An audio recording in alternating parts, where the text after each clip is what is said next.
দর্শক, জাতীয় সংসদে বক্তব্য রাখছেন প্রধানমন্ত্রী শেখ হাসিনা। আমরা সরাসরি চলে যাচ্ছি তার বক্তব্যে। করে দিয়েছিল ভারত আমাদের মিত্র শক্তি। মাননীয় স্পিকার, একটা কথা যারা বলে ভারতের কাছে দেশ বিক্রি, তাদের একটু বলতে চাই, পৃথিবীর কোন দেশে আছে যারা যুদ্ধ করেছে, বিপ্লব করেছে, যাদের মিত্র শক্তি সহায়তা করেছে, কোন মিত্র শক্তি কিন্তু আর সেই দেশের মাটি ছেড়ে ফেরত যায়নি। একমাত্র বাংলাদেশ ব্যতিক্রম।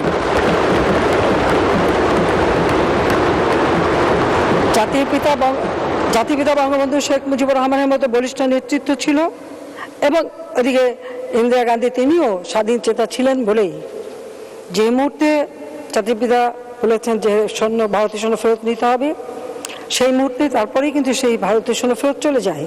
এই দৃষ্টান্ত কিন্তু পৃথিবীর আর কোনো দেশ দেখাতে পারবে না। জাপানকে সহযোগিতা করেছিল আমেরিকা, এখনও সেখানে আমেরিকান ঘাঁটি।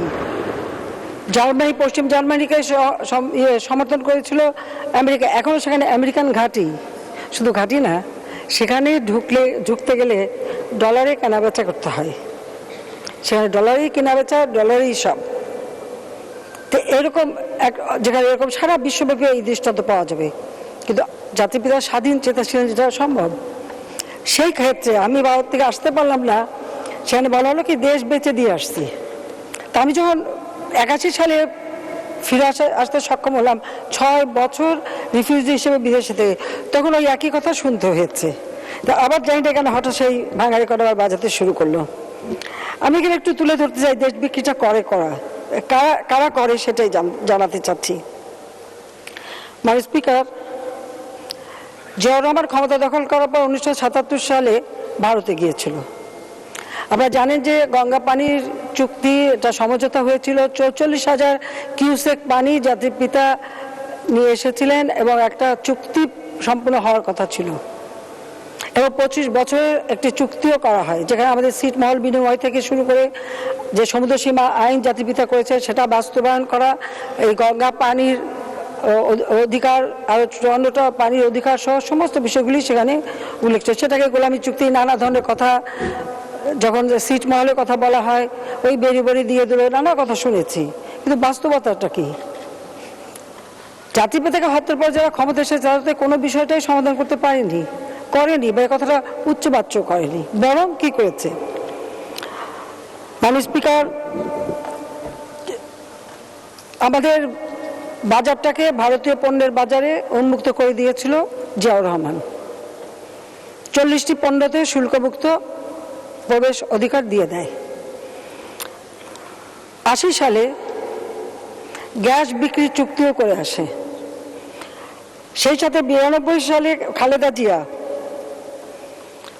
সে যখন প্রধানমন্ত্রী, সে গেল ভারতে, সেখানে একটা যুক্ত ইস্তেহার ঘোষণায়, এই যুক্ত ইস্তেহারের 11 অনুচ্ছেদে বাংলাদেশ থেকে ব্যাপক হারে অবৈধ অনুপ্রবেশকারী ভারতে প্রবেশ করার কথা তিনি স্বীকার করে নেন, যা আমরা কখনো স্বীকার করি না, কিন্তু সেটা খালেদা জিয়া স্বীকার করে এসেছিল।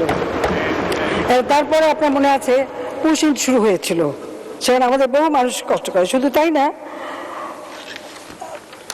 যুক্ত ইস্তেহারের 11 অনুচ্ছেদ প্রত্যাহারের জন্য আমরা এই সংসদে দাবিও তুলেছিলাম, কিন্তু তাতে কর্ণপাত করেনি। আর জিয়াউর রহমান যেমন সেখানে পানিও ছেড়ে দিয়ে আসে, পানির কথা বলেও নি, সেখানে পানির কোনো চুক্তিও করতে পারেনি গঙ্গা পানির কথা, ঠিক খালেদা জিয়ার তো আরও এক ধাপ উপরে। তিনি যখন দিল্লি থেকে ফিরে আসলে, তাকে যখন সাংবাদিকরা জিজ্ঞেস করলো যে আপনি যে গেলেন গঙ্গা পানির কি হলো, উনি বলেন গঙ্গা পানির কথা, ওহো, আমি তো ভুলেই গিয়েছিলাম।